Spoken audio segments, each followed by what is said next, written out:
ओम सभी को सादर नमस्ते। मैं गगन आर्य। देखिए, यदि आप गृहस्थ जीवन में जाना चाहते हैं, गृहस्थ आश्रम का पालन करना चाहते हैं, तो उसके लिए आपको खेती करना जरूरी है। क्योंकि खेती करने से ही धर्म का और अर्थ का, इन दोनों चीजों का पालन होता है। और क्योंकि हमको गृहस्थ जीवन में जाना है, तो गृहस्थ जीवन में दोनों चीजों की आवश्यकता होती है। धर्म की भी आवश्यकता होती है कि धर्म कर्तव्यों का पालन अच्छे से हो। और दूसरा जो अर्थ है, अर्थ मतलब संसाधन। अर्थ केवल पैसा नहीं होता, मतलब संसाधन जो चाहिए होते हैं हमें जीवन यापन करने के लिए, वो हमें खेती से प्राप्त होते हैं। चाहे भोजन है, चाहे दूध घी है, ठीक है। और जो हमारी जीवन की आवश्यकताएं हैं वो सारी खेती से हमको प्राप्त हो जाती हैं, ठीक है ना।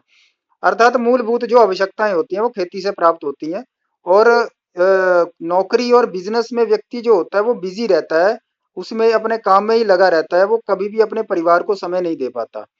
तो गृहस्थ जीवन में यदि आप जा रहे हो तो सबसे पहले यह तय कर लो कि आपको खेती करनी है, ठीक है। और आपके पास गाय वगैरह भी रहेगी जिसमें आप नित्य प्रतिदिन हवन यज्ञ कर सकते हो। शहर में आप ना तो गाय रख सकते, ना ही आप हवन यज्ञ वगैरह कर सकते हो, ठीक है ना। और नौकरी में 10 10 घंटे आप नौकरी पे रहोगे तो परिवार को समय कहाँ से दोगे। और गृहस्थ जीवन में रिश्तेदार भी होते हैं, रिश्तेदारों के पास भी जाना होता है, वहां पर भी समय लगाना होता है। और लोगों के पास क्या कहते हैं, एक दिन की छुट्टी लेने का समय नहीं होता नौकरी में। और तो अपने परिवार को और रिश्तेदारों को कैसे समय देंगे, समाज को कहाँ से समय देंगे। इसीलिए हमको खेती ही करनी चाहिए और खेती की तरफ ही जाना चाहिए। जिसके पास जमीन नहीं है, अब उसको या तो ठेके पर वो जमीन लेकर काम करे या कुछ भी करे, लेकिन हमको इस चीज का तय कर लेना चाहिए, जो जितने भी पढ़े लिखे लोग हैं, कि आप यदि गृहस्थ जीवन में जा रहे हो, ठीक है, मैरिड लाइफ की तरफ जा रहे हो, तो खेती की तरफ जाए सबसे पहले। आज जितनी समस्याएं जीवन में आ रही हैं गृहस्थ जीवन में, उसका कारण यही है कि लोगों ने खेती करना बंद कर दिया।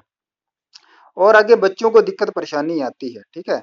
और जो गृहस्थ जीवन में जा रहे हैं उनके पास खेती करते हैं, उनके पास पूरा समय होता है अपने परिवार को देने के लिए, ठीक है ना। वरना नौकरी करने वाला तो वो सिर्फ वीकेंड में जो हफ्ता एक होता है उसमें ही समय दे पाता है।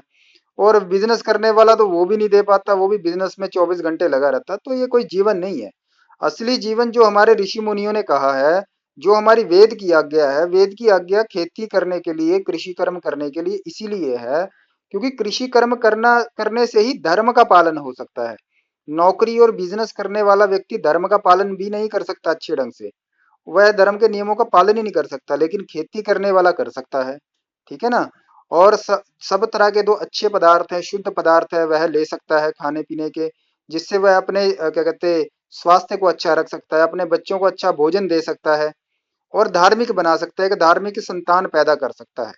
लेकिन नौकरी करने वाला और बिजनेस करने वाला व्यक्ति कभी भी अपने बच्चों को एक अच्छा धार्मिक इंसान नहीं बना सकता, मनुष्य नहीं बना सकता।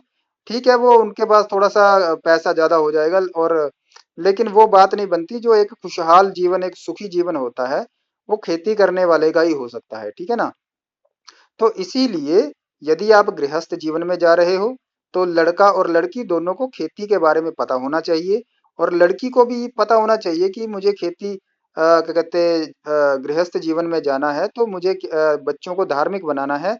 और धार्मिक बनाने के लिए मुझे किस तरह का वातावरण चाहिए, तो वह भी लड़की को ध्यान रखना चाहिए।